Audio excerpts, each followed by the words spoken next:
It is 10:22 in the morning, June 4th, 1942.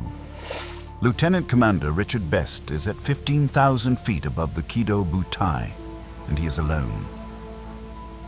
Below him, the Japanese carrier Akagi turns into the wind. Her flight deck is yellow, holy-stoned clean in the Pacific sun, the great red circle of the rising sun painted at its center. Her aircraft are lined up with engines running. Flak is beginning to open in the air around his SBD-3 Dauntless, black bursts timed climbing. In his peripheral vision, 31 Dauntlesses are peeling away from him, his own air group, funneling toward a different carrier, a carrier that already has all the company it needs. He has 3 planes. He is looking at Japan's fleet flagship. He pushes over. 3 hours earlier. At 7:06, the Enterprise launches her air group. Best is in one of those planes, VB-6, Bombing Squadron 6. His squadron. He commands it. He has 2,700 flight hours, more than 300 carrier landings. He slept through the night before without difficulty, which is what a man does when he has done everything that can be done. Before climbing into the cockpit, he tests his oxygen rebreather bottle. Specifically to confirm it is not leaking caustic soda. His first inhalation fills with gas fumes. He snorts them out and does not think about it anymore.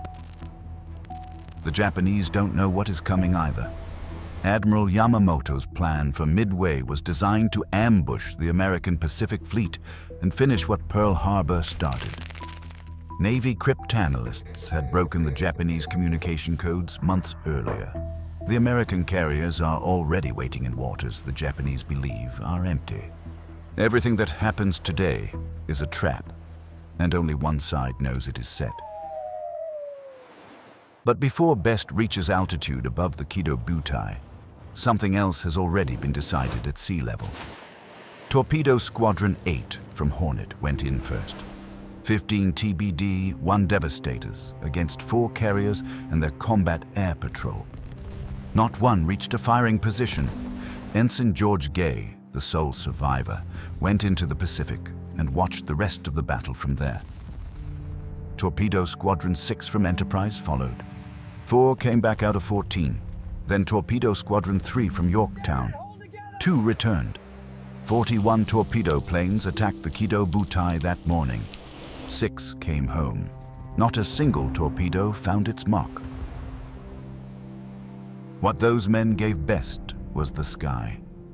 Every Zero that swept through the Devastators burned fuel and emptied magazines at sea level. Too low, hung too slow to climb when the Dauntlesses arrived from altitude. The sky above the Japanese fleet, which should have been swarming with fighters, is empty. The torpedo pilots cleared it with their deaths, and almost none of them lived to know what they had bought. The man leading Best to that empty sky had never dropped a bomb from an SBD. Wade McCluskey commanded VF-6, the fighter squadron, before taking over as Enterprise Air Group commander 2 months ago. He does not know the doctrine. Trailing squadron takes the near carrier, leading squadron takes the far one. Simultaneous strikes to deny the Japanese the ability to maneuver one ship behind another. McCluskey dives on Kaga, the first carrier he sees. VS-6 follows, then VB-6, Best's own squadron, follows. 31 planes. Kaga is covered. Akagi has no one except Best, Nos and Lieutenant Kroger, and Ensign Weber, 3 planes. He pushes over. The dive is steep, held longer than most men hold it. The Akagi's yellow deck fills the bomb sight, the red circle growing, the aircraft lined up below with engines running. He centers the sight. He drops at minimum altitude and pulls out hard. As he recovers, he turns his head and looks back. Kroger's bomb misses to the left. Weber's bomb detonates near the stern and jams the rudder. Best's bomb, the second released, punches through the flight deck into the upper hangar and explodes among 18 fueled and armed Nakajima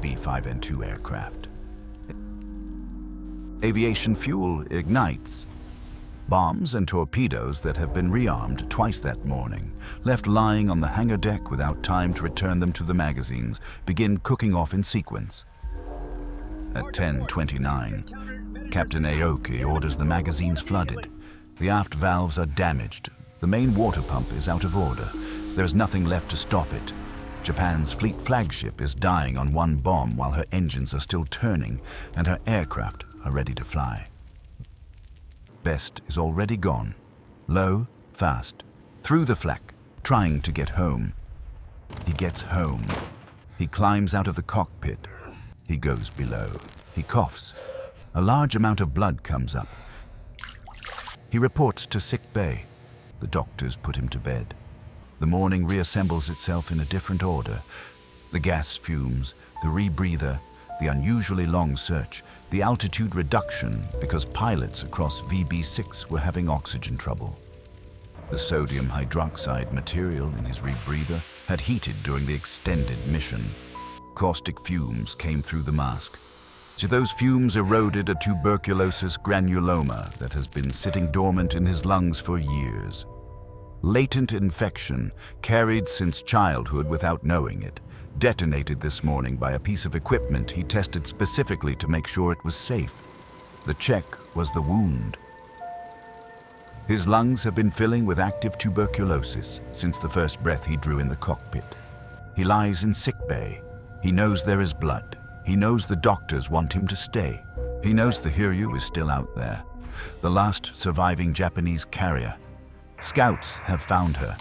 A strike is being assembled from Enterprise's surviving crews and the displaced pilots of the crippled Yorktown. Every pilot who can fly is needed. Best checks himself out of sick bay. He climbs back into the cockpit. Kroger with him, Weber with him. And the same three planes that dove on the Akagi at 10:26 in the morning pointed at the Hiryu in the afternoon. At 15:45, they roll off the deck. At 17:05, the strike group finds the carrier. The Hiryu throws everything she has at them.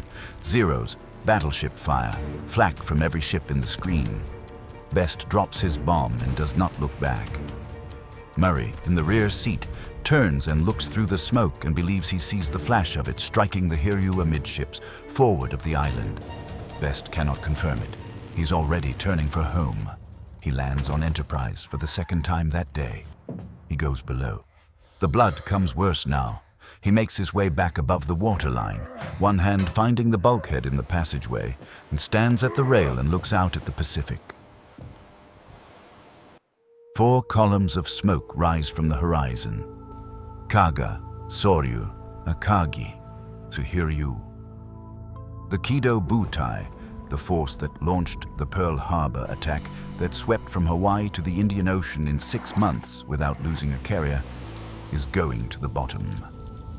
On the evening of December the 7th, 1941, Best had flown into Ford Island and seen the battleships burning and counted the friends who were not going to answer when he called their names. He made himself a promise. The smoke on the horizon is the answer to that promise. His lungs are bleeding. He received treatment for tuberculosis for nearly 2 years and retired on disability from the U.S. Navy in 1944. He was 34 years old. The chain of failures that Best had corrected with his own competence.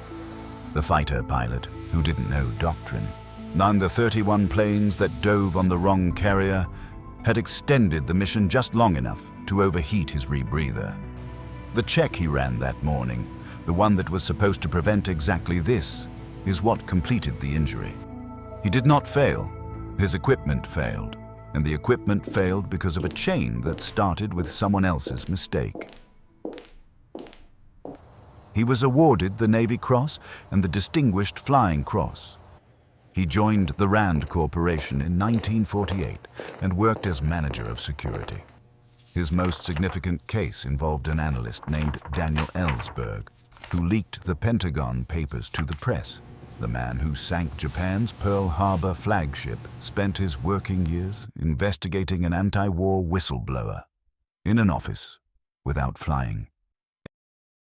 Ensign Frederick Thomas Weber died June 4, 1942, aged 26 at sea. or his body was never found. Before reaching the pushover point on the Hiryu strike, his plane fell to enemy fighters. He and his gunner, Aviation Ordnance Man 3rd Class E.L. Hilbert, spiraled into the sea. Of the 3 planes that delivered the single bomb that doomed the Akagi, 1 man was dead by nightfall, 1 was grounded for life, and 1, Kroger, flew home. Kroger and Best did not see each other again until May 1988 at the National Naval Aviation Museum in Pensacola, the first time in the same room since Enterprise docked at Pearl Harbor after the battle. 46 years. The 41 torpedo planes that made Best's dive possible have no single resting place.